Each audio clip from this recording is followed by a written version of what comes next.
Hey guys, this video is intended for players in my Alien mini campaign that is coming up.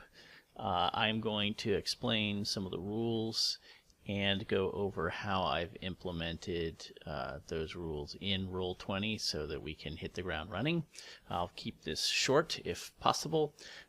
If you're not in my game, this may be valuable to you if you just want to get a quick overview of how the game works. And also maybe see how macros can be set up to support the game in Roll20 a little better than just rolling off the sheet and that sort of thing. I will possibly create a companion video showing how I go through the process of setting all this stuff up so my game can run smoothly. If you are interested, that this video would be good to give you an idea of what it's supposed to look like in the end, what you're getting when you do all that work. So the Alien RPG is going to be about you as part of a team of Colonial Marines. In this example, I'm going to be showing you Captain Miller, who is not Colonial Marine, just so I don't give away any spoilers. She's just going to be our guinea pig here. When you first join the game, you will have a couple of things in your journal that you're going to want to see. Here's your character. You can click your character to open the sheet. You get your basic information about them. And the character sheet is the standard Alien role-playing game sheet. You have your name, career. Over here, your personal agenda. Your personal agenda will be updating over the course of the game. This is a cinematic adventure, which means it's going to play out a little bit like a movie. It's not completely linear, but there are events that are going to happen and things that are expected to go a certain way. And so as the story evolves, your agenda may update. You can also see your agenda here. I'll include your agenda in handouts. Right now they're exactly the same, but that may evolve. You have a buddy and a rival. That means these are other members of the of your little Colonial Marines team who you know to some extent. Your buddy is the one that you probably like the most and know the most about. Your rival is somebody that you're not wild about. You may actively dislike them. You'll find more in your stuff you know handout, which is the other handout that you'll want to look at before the game starts. There's really nothing here right now for this fake character, but there will be some more background information. I highly recommend that you read that. So the main part of the character sheet are these attributes here in the center. You have strength, wits, empathy, and agility. Those are always going to be values between 1 and 5, though a 1 is extremely rare, and I don't think any characters have a 1 in anything. 5 is the highest. The higher it is, the better that is, because the more dice you will roll when you try to do something pertaining to that attribute. You do not typically do attribute rolls. What you do instead are you do skill rolls, and there are 12 skills arrayed around the attributes, and each skill is associated with one of the 4 attributes. So each attribute has 3 skills associated with it. So for strength you have heavy machinery, close combat, and stamina. For wits you have observation, survival, comtech, etc. So you can see how that works around the dial there. If you have skill levels in a skill, what will happen when you attempt to use that skill is you'll get a number of dice. These are all 6-sided dice, and I'll explain those later, how that all works.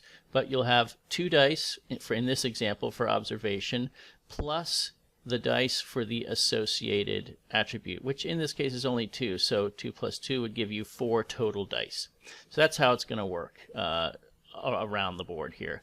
So for empathy, this character Miller is really good at command. She has a 3 skill and she has a 5 empathy, which is what command is associated with. These 3 go with empathy.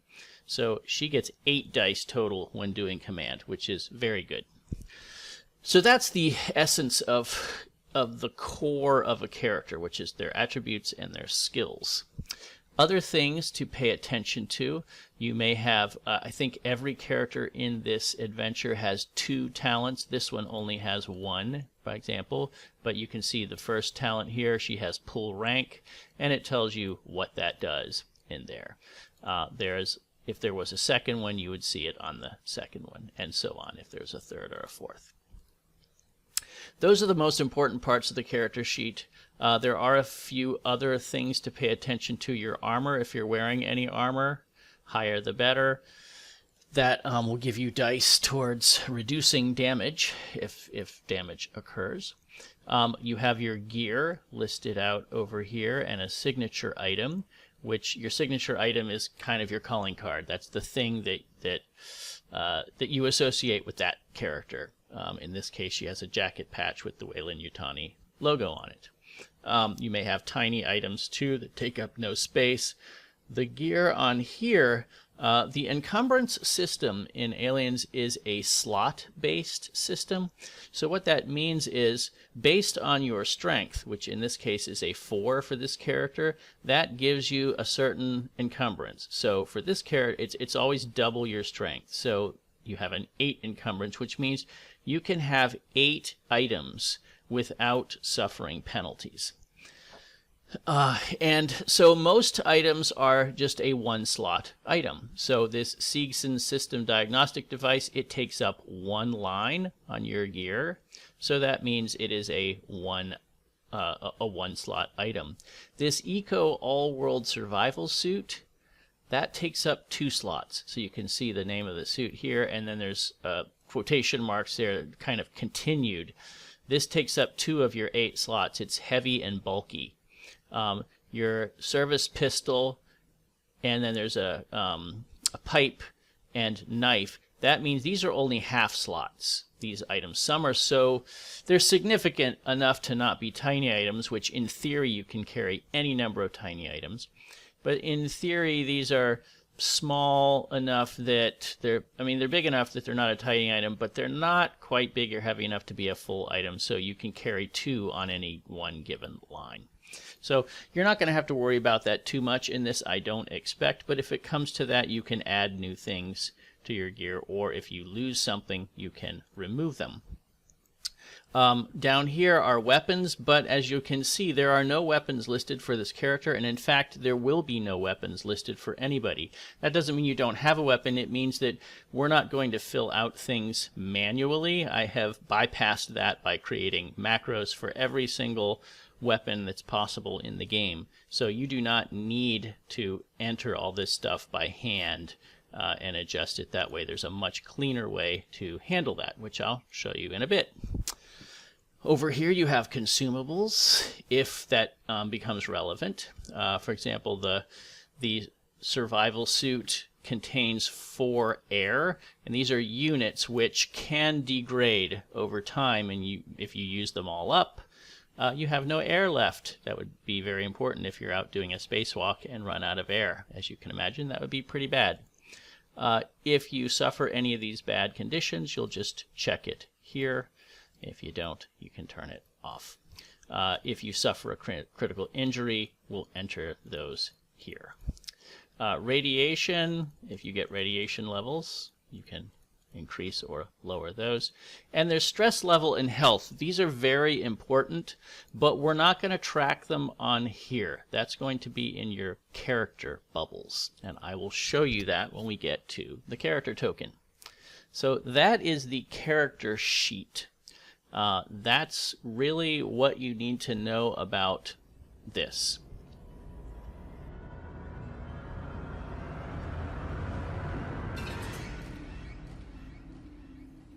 So that was the character sheet, but we're not going to really, I've designed this so that you don't have to use the character sheet very often at all. I'm hoping you very rarely have to go into the character sheet. And while I'm at it, if you do, there is a shortcut rather than going over here and doing it. If you can just you can shift double click your token, and that will open your character sheet. That's true for all Roll20 stuff. That's not something I created. Some people don't know about that. It's a really nice shortcut.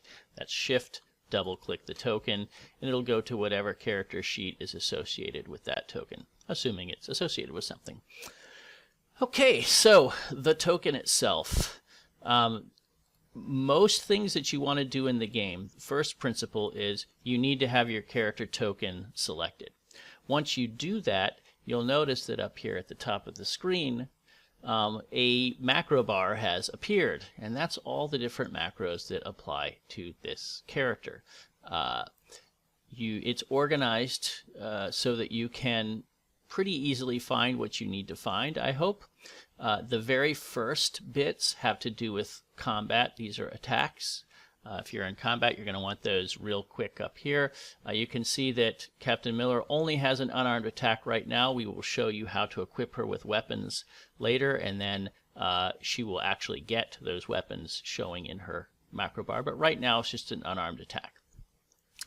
These here, the next ones in all caps, these have to do with non-skills off your character sheet. So for example, if you want to see your gear, you just click gear, and then in the chat window to you, it's whispered to you, you can see all of the items that currently are shown on your character sheet. So you don't have to open up your character sheet and see, oh, what do I have for gear? Just click gear, it will show you right there. Same with info. This is just other things you might want to know off of your character sheet, what your career is, what your base personality is, your current agenda, who your buddy and rival are. So that's just informational stuff if you want to quickly get that. The rest of these things, armor is if you have to do an armor check. Dice is if you just need to do a standard dice roll and there isn't really anything else that applies to it, like a skill.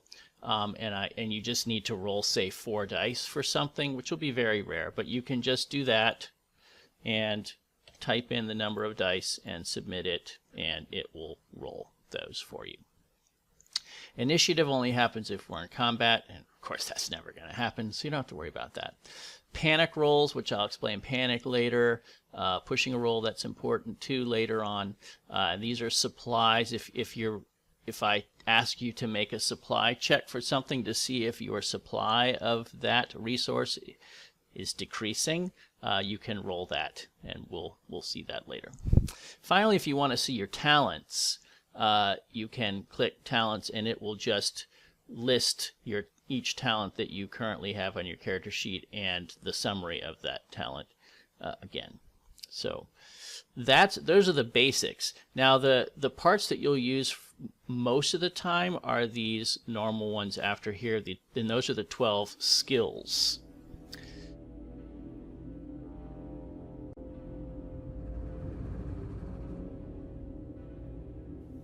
Let's go over how you do a skill roll, because this is the core of the game. So let's say I'm going to do a Comtech roll, or let's see, something she's not going to be very good at Comtech. Let's try a Comtech roll. So I say, okay, she's going to try to hack into a computer. And I say, all right, make a Comtech roll. So you do that, and you may have a modifier, which I'll provide to you. If it is a very difficult situation, more than normal, you'll have to put a negative number in there. If it's something to your advantage, you'll put a positive number in there, and then you'll click submit. And what that's going to do is roll a number of dice equal to your, as I explained, your skill plus your attribute. So if we open up her sheet, for example, and look at her Comtech, she has no Comtech skill, and she only has a 2 wits. This is about as bad as you can get in this game, is only rolling 2 dice without a modifier. So she only got to roll 2 dice, and you can see these black squares here are the standard dice. These are 6-sided dice, but they're only going to show, when they're black dice, they're only going to show if you rolled a 6. Any other result in the game is irrelevant. So you're looking for 6s. Every 6 that you get is a success. Now, Captain Miller did not get any successes. These are just blank dice. So she would have failed whatever she was attempting to do. In some cases, that's going to be just whatever you were trying to do didn't happen, but it could also mean something really bad happens, and that's at my discretion as the mother in the game. Let's try a skill that she is better at, such as command. We know she's pretty good at command. So she did it again and failed. Let's do it again. That was unlikely to happen, but of course, because we're doing a demonstration, it failed. So here we see she got 3 successes. 6s on these dice show up like this. So that's 3 successes. That's fantastic. For most things that you try to do, you really only need 1 success. That's sufficient. If you get more than that, those are the excess dice can be spent as what are called stunts. Every skill has, well, most skills have stunts that you can use to enhance that action. And what I've done here is, as you look at the name of the skill that was used on the macro here, in this case command, it's a pink highlighted box, which is your clue that this is actually a button. So we can click command, and what it will do is it gives you a breakdown of what you can do for stunts. So here, for example, for every success you roll, one character you're communicating with gets a +1 modification to the roll when carrying out the order you gave. So she'd be making a command check because she's trying to command somebody to do something. And so with 3 successes, she can give 3 +1 modifications to people that she was giving orders to. So that's going to help them do whatever that she was asking them to do. It could be in combat where she's saying, target those guys over there. It could be everybody get down, and that might help. I might apply it to maybe armor or something like that. Sometimes it can be creative if you're trying to intimidate someone, talk them down, tell them to get out of here. Maybe this will be an opposed check where you're doing command against their manipulation skill or something like that. And now your successes are, you need more successes than they got on theirs, and so you're very likely to be obeyed in that situation. So that's how that works. I'm going to show you a different one just so you get an idea. Let's do mobility 1. Now, there'd really be very little reason to check this, but you can see here are stunts she could perform for each success beyond the first one. If she'd gotten more than 1, she could give a success, one of those successes, to another PC in the same situation as you. So maybe you're using mobility to run really fast to get somewhere before something collapses, and you all need to make a mobility check, and if Miller got 2, she could use one of her stunts to give a success to a player who failed and help them get across. So that's the sort of thing that you can do with these stunts.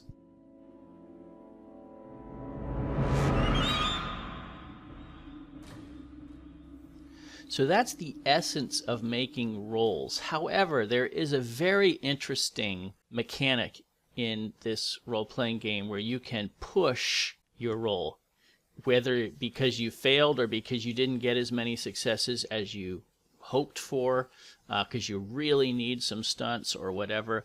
You have the option to push your roll. What that means is you're going to roll again and try to do better.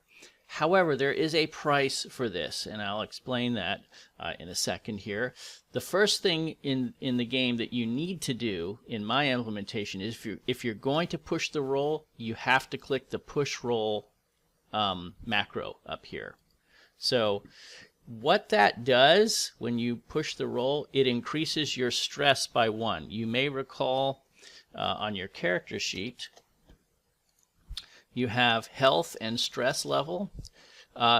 Normally you have a 0 stress level, but by pushing a roll, you're increasing your stress. You are pushing yourself. Now you are now your character is undergoing some unnerving, or tensions are heightening for them, and so they may actually, stress in the game is both a good thing and a bad thing. Stress can help you succeed by giving you extra dice, but they also can lead to you panicking if you have too much stress. So it's not really a good thing to have a lot of stress. So you can see that it has added one stress. This blue bar now means this person has stress. The blue bubble is where you keep track of stress. So if you need to change your stress, you can just go into the bubble and change that, and now your stress is back down to 0.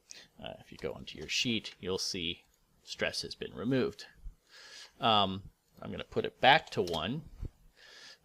Incidentally, green is your armor. So that tells you how much armor you have, and that can reduce. You might have to change that over the course of the game. And red is how much damage you have taken to your health. Right now, Miller has taken no damage. So you can change those values in mid-game just by changing your bubbles here. It's always mapped to those. So back to the roll. When you push the roll, it's going to increase your stress. And now let's do that again. She was doing a mobility check, and let's say she wasn't happy with that one result. Somebody else failed, and they really need to help that other person get across. So you do that, and you do mobility again.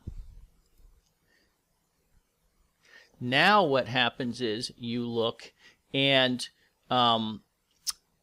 in theory, really what you're doing is you're only re-rolling the dice that did not show a success. So we're only going to look at the first 3 because we got one success already. So what we'd be doing if we had physical dice is setting that last die aside and only re-rolling 3. So for this new mobility check, we'd only be looking at these first 3, but we're also going to look at the stress dice. Those are the yellow ones. What stress does is it adds a die, a yellow die, for every stress. In this case, you can see now if we look at the first 3 black dice, that's a success, and the stress die produced another success. That's fantastic because that now adds 2 successes to the first success we already got. That's 3 successes. Now Miller can do 2 stunts. You can only push once. That's the maximum you can push, although I believe there is 1 or 2 characters might have a talent that allows them to push a certain skill more than once, twice, but they're going to get stress each time they do that. But that's what happens when you push. It can be very good. However, it can also be bad. Let's push again. Let's imagine she can push this again, or later on she does one and pushes, and we roll. Okay, that did not happen. I'm going to keep doing this until I get a certain result I'm looking for. I'm not getting it. There we go. All right, this time the yellow dice show a face hugger symbol. That's the equivalent of a 1 on a 6-sided die. Whenever a stress die shows a face hugger, that means your character might panic. You must make a panic roll. So what you have to do then is do a panic roll here. This is your macro, and it's going to tell you what you rolled. So the roll is essentially going to be your stress, which right now is 2, plus the results of a 2-sided die. So if we mouse over, we can see we had a 2 and we had rolled a 2 for a grand total of 4. So a 6 or less doesn't even register on the panic results table. So that's a good thing. That just means you're a little nervous. It's nothing terrible happens. It's just your character was shaky for a moment. But you can complete the action if you succeeded, etc. If you got a higher result, you can see what the effect is right here. For example, if your result was an 8, that's a tremble, and if we want to see the details of what that means, you just click the 8, because you can see that's a pink button here, and it tells you what tremble does. And so we would apply this effect to your character. Panicking sometimes, depending on the result, how bad it was, a panic result sometimes will allow you to continue with your action. You may succeed even though you panicked. But some of these later down, they supersede the results of your check and replace them with something really bad. So you might have done fantastically well on your mobility roll, and if you hadn't panicked, you would have done great. But because you panicked and went catatonic, for example, you don't get to do anything at all. You just, in this case, you collapse to the floor and can't talk or move, staring blankly into oblivion. Not good. So that is how you make rolls and how you push rolls.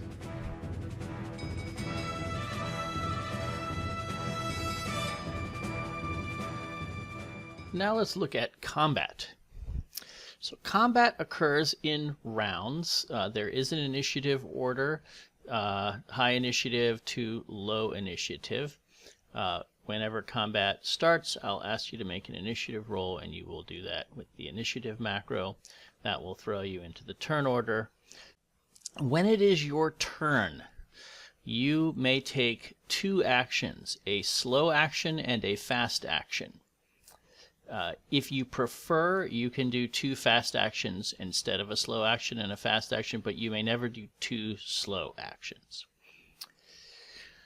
So if you want to see what your possible actions are, in addition to maybe anything else you want to make up, and then I'll interpret it as a slow action or a fast action, you can look in your journal and you can see that there's a list of the basic slow actions and fast actions here. I'm not going to go over each one. That would be very tedious. But generally speaking, the main combat actions of attacking or providing first aid or trying to get somebody who's panicking to stop panicking, these are slow actions. Also, if you're going to try to crawl to stay out of sight, or if you're wounded and can only crawl, movement would be a slow action. Whereas normally down here, running is a fast action. I will explain ranges in just a second here, but generally speaking, the quicker things that you can do are logically fast actions. One important thing is the block attack fast action. That is a defensive action. That's an action you take when it is not your turn. And this action allows you to try to prevent a melee attack from succeeding. Sorry, a close combat attack from succeeding. And this eats up your fast action for the round if you haven't already used a fast action this round. Or if you've already gone in the round and have used your actions and not chosen to save a fast action, which you can do if you want in anticipation of needing it to block an attack. You can borrow your fast action from the following turn, but you always have to end up using it. It's not free. So if you're very good at close combat, you might want to try to block one coming in. You're going to make a close combat roll yourself against the enemy. It is better if you have any weapon in hand, anything you can use to try to block it rather than just your bare hands. Otherwise you get a penalty. But in that case, the enemy has to get a better roll than you. So you may end up completely preventing the attack from succeeding with a block attack. Another couple interesting things here on fast actions are aiming. So if you have a ranged weapon and you're not going to move or do some other fast action, you don't have to just waste your fast action. You can aim, and that will give you a +1 die on your ranged attack. So it's definitely worth it if you want to just aim. And you can do Overwatch. This is where you prepare yourself to shoot, and then you can fire when someone triggers that condition that you specify. Normally, you're going to cover a certain direction, and if anything moves into that into your line of sight, you're going to take a shot at it. when you assume an Overwatch position, you also have to use your slow action to shoot. So you'll basically just use your fast action and hold your slow action to be able to shoot. It's not like you get to shoot for a fast action if you Overwatch. So those are some of the basic things you can do. We'll go over those in the game when situations come up. Now, I did mention ranges.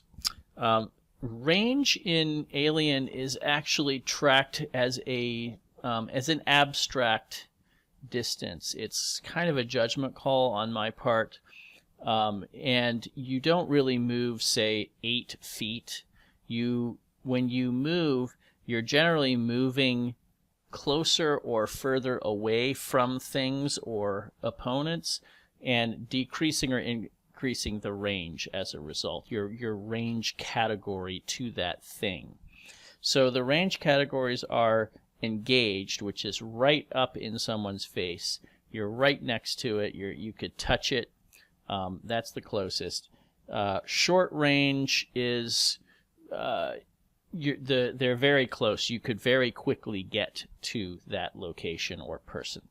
Medium range, then long range, and finally extreme range, which is, you barely see them. They're so far away.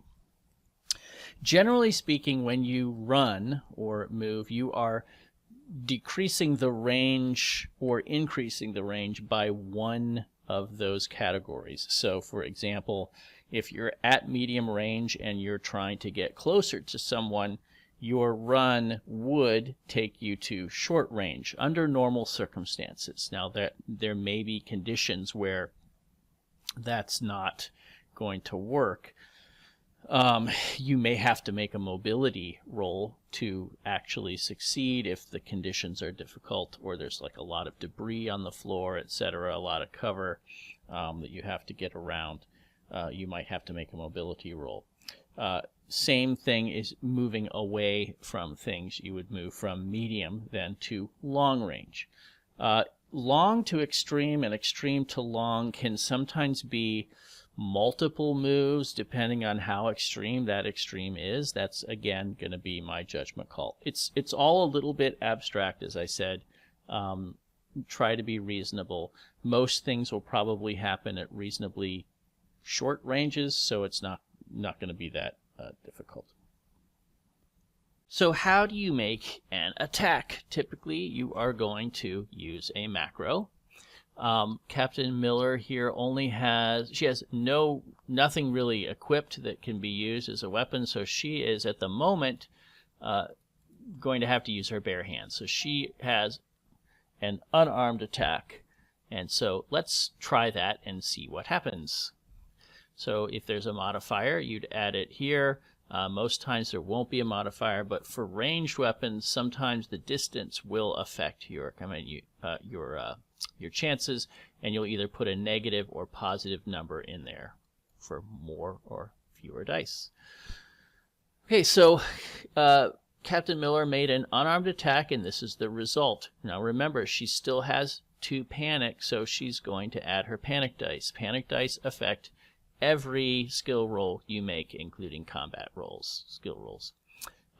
She used 4 black dice because, as we remind ourselves, if we go back, this is a close combat attack, which she has no skill in, but she does have a 4 strength. So she got those 4 dice from her strength. She got the 2 yellow dice from her stress. None of them came up successes, but also neither of the stress dice came up facehuggers, so no negative consequences there, except that she missed. But let's imagine that she did get a success. In fact, let's do another one and see here. Nope. Yep, there's 1 success. So with 1 success, you hit your target and do the base damage of that weapon. For an unarmed attack, it's just 1. Now, there may be special things that affect this attack. For an unarmed attack, all armor is doubled.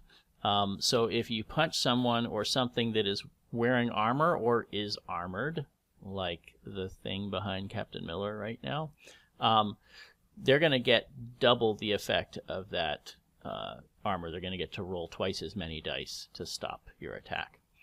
But normally things don't have that.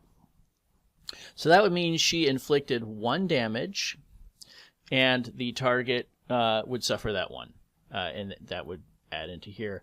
Now, if the target has armor, they get to do an armor attack. So let's imagine that the opponent has 4 armor dice. So we'll roll using Captain Miller's armor. They would roll their 4 dice, although actually they would roll 8 dice because the armor is doubled against an unarmed attack. And so out of those 8 dice, that was 1 success. Each success on an armor check cancels 1 damage inflicted. So the 1 against 1, that means the armor stopped it completely. So that attack was ineffective. It hit but didn't really do anything. And on top of that, because the armor absorbed all of the damage, the armor itself is totally fine. It doesn't suffer any loss of effectiveness. However, if any damage does get through during an armor check, that armor degrades 1 value. So if Miller was on the receiving end of an attack and took damage that her armor failed to completely prevent, her armor would go down from a 4 to a 3, and you could change that right in the bubble to show the gradual degradation of armor. Okay, so that's the basics.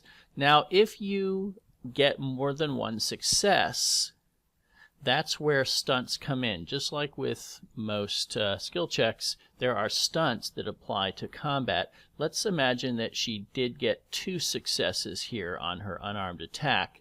She would get the 1 damage from the first success, but the second success would be a stunt, and we could check the unarmed attack button there, and it tells you all the different things you can spend those stunts on. The first one is probably the most common and simple thing to do, which is just for each stunt that you apply, you get 1 more point of damage, and you can choose that more than once. So, for example, with the 1 stunt, that would be 1 extra damage, 1 base damage, plus 1 stunt damage is 2. If she had gotten, say, 4 successes total, she would do the 1 damage from her base die, that was a success, but with 3 stunts left over, she could inflict 3 more damage if she wanted. Or she can inflict 1 or 2 more damage and then do 1 or 2 more stunts down here. You can choose however you want to distribute those stunts.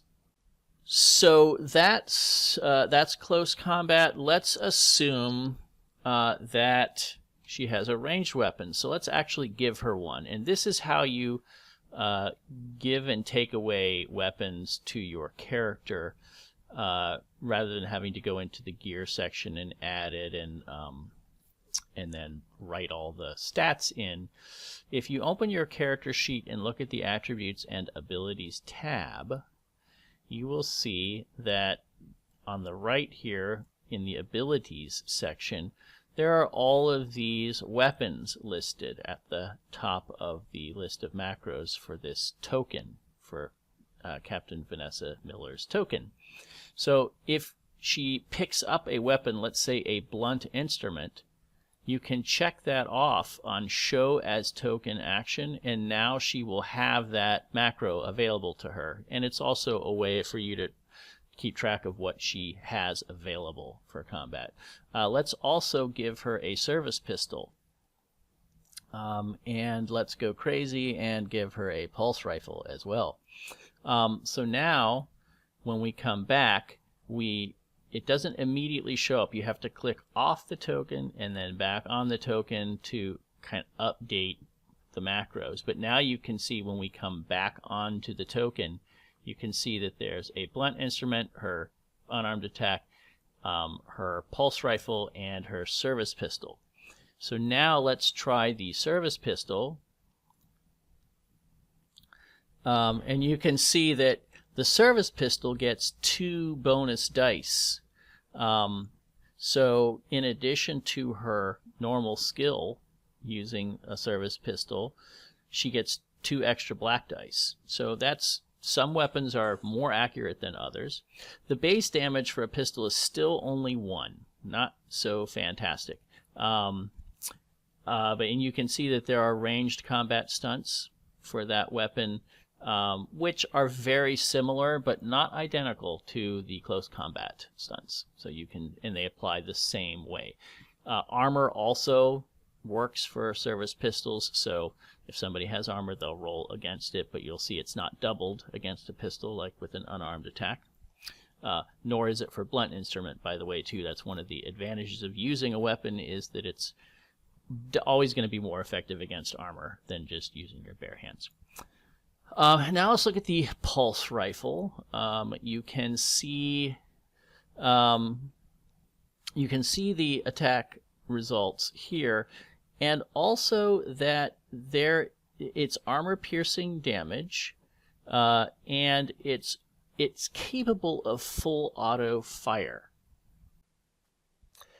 Now, you can't declare a full auto after you've already rolled, but if you know you're going to want to fire a weapon that is capable of full auto before you roll, you can declare that, and it has a couple of effects. First of all, it increases your stress level by 1 automatically, so you need to increase your stress before doing full auto.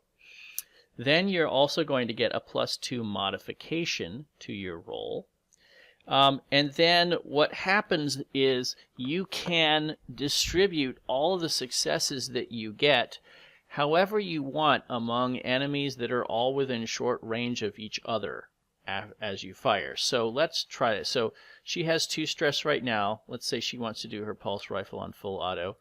We would increase that by 1 to a 3. And then when she does her pulse rifle, we'll add the 2. She gets 2 additional dice. Now, range might come into this as well, but let's just assume there's no modifier from range. And she takes the shot. Now what happened is she got 3 successes and a face hugger. So the fact that she got a face hugger means she's going to have to do a panic check first before we apply any success. So let's see what happens on her panic roll. You can see her stress is 3 and she rolled a 5. That's 8. So that's not great. She's trembling, and you start to tremble uncontrollably. All skill rolls using agility suffer a -2 modification until your panic stops. Okay, so the action does actually go through. So we get to apply the results, but now she's all shaking, and any future agility check, which includes ranged combat, is going to be at a -2. So she's kind of going a little crazy here. But let's go back to this. She got 3 successes, so she now has the option, and with this weapon, it applies 2 damage for each hit. So if she was being charged by 3 enemies, she has the option of, if she wants, distributing each success to those 3 and doing 2 damage to each of those enemies. Or she could say maybe hit 2 enemies and apply a stunt to one of them with her additional success. She can do that however she wants. So that is that's how full auto works.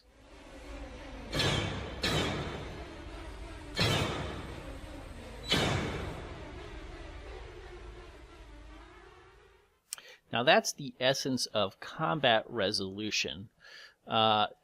When you take damage, this is the final little section here: damage and injuries and potentially death.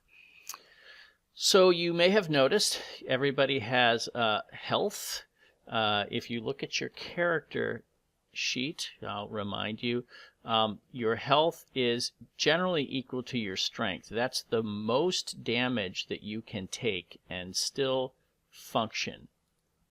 Whenever you take damage, you're going to increase your red bubble by the amount taken. Let's say Miller takes 1 from a pistol shot or something.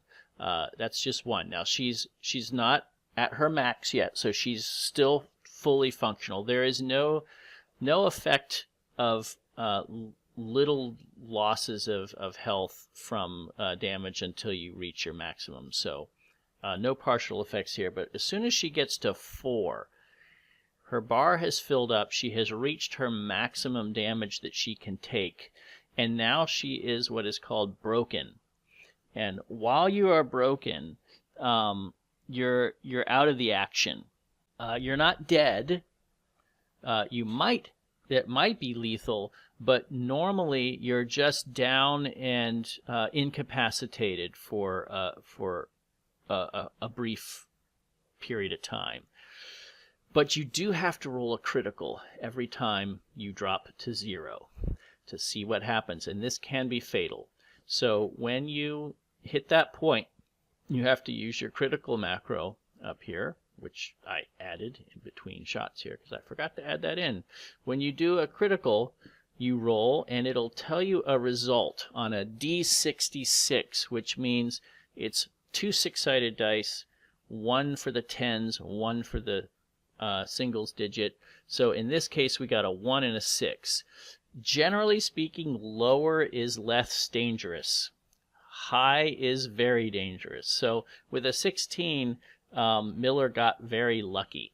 So here's the result was a 16, and as a shortcut, instead of having to look it up on a table, you can see the ranges of results here. We'll click the 11 to 16 range, and now we can see that for a 16, she gets a concussion, which means her mobility is going to be reduced by 2 until she heals. And this tells you how long it takes for her to heal. In this case, it's 5 days to heal from her concussion. Now, medical aid can reduce that, cutting that time in half, which is good. But she can heal naturally in 5 days, and until then, she's going to be at a mobility 2. Now, let's see if she had gotten a different result of 44. We'll go there, look at 44. In this case, that is a punctured lung.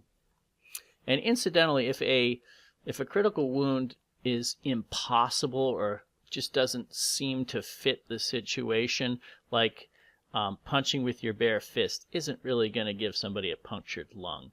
So I will move the criticals up the chart until we hit something that makes sense. But in this case, let's say a punctured lung. This indicates that it's fatal after 1 day, which means if within the space of a day Miller has not received effective medical aid, she will die. This is a fatal wound. And until that time, and until she heals, which if she does get that medical aid, it'll take her 3 days to heal. And until that time, she's suffering stamina and mobility penalties of -2.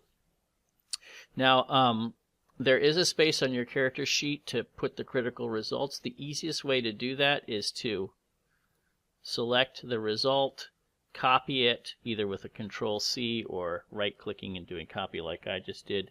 Go into your character sheet and then paste that with I'm going to do a Control-V, and it'll paste that critical injury in there for you. And if you ever need to be reminded of what your critical injuries are, you can just do your info macro, and that will include your injuries. So in this case, it reminds you, here's your punctured lung, blah, blah, blah. Okay? So that's critical injuries. And if we look at, so most of the time it's not going to be fatal. You'll have some time to heal it in any case. But let's look at the results of a critical.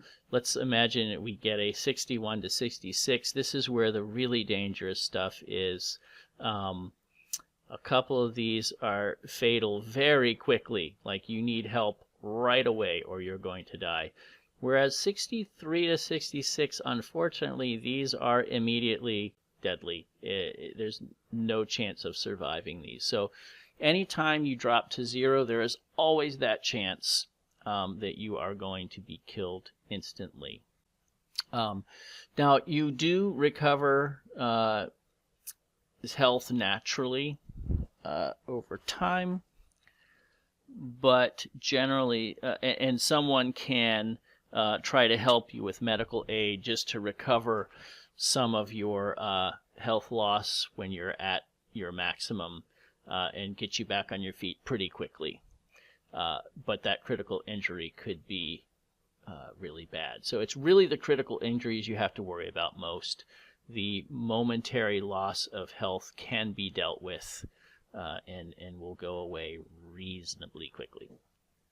So that concludes my overview of the Alien system and how it's been implemented in Roll20 with my macros and stuff. So if you have questions, please let me know, and I'll try to answer them.